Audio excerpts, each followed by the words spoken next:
যুক্তরাষ্ট্রের রাজধানী ওয়াশিংটনের মার্কিন প্রেসিডেন্ট ডোনাল্ড ট্রাম্পের উপস্থিতিতে আয়োজিত অনুষ্ঠানের বাইরে গুলির ঘটনা ঘটেছে। শনিবার রাতে হোয়াইট হাউস সংবাদদাতাদের বার্ষিক নৈশভোজ চলাকালে এই ঘটনা ঘটে।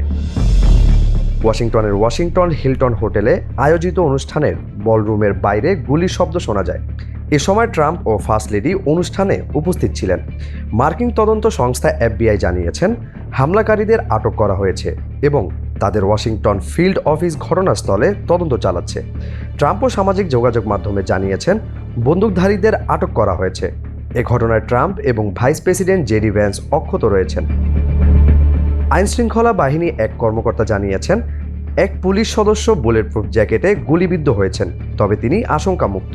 ঘটনার সময় অনুষ্ঠানটি শুরু হচ্ছিল মাত্র, অতিথিরা খাবার গ্রহণ করছিলেন।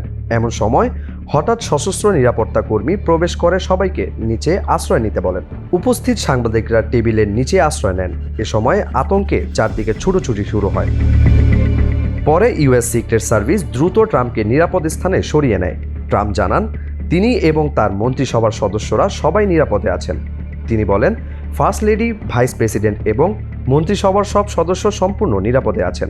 আমরা অল্প সময়ের মধ্যেই হোয়াইট হাউস থেকে কথা বলবো।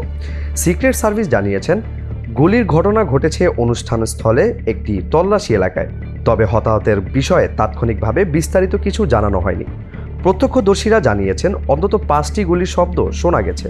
ঘটনার পর অনুষ্ঠানটি স্থগিত করা হয়েছে এবং আগামী 30 দিনের মধ্যে এটি ফের আয়োজন করা হবে। UFT ফার্স্টের সাথে ট্রেড করুন যে কোনো জায়গা থেকে।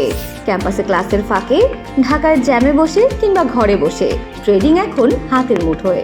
তাই ট্রেড করুন যখন খুশি, যেখানে খুশি।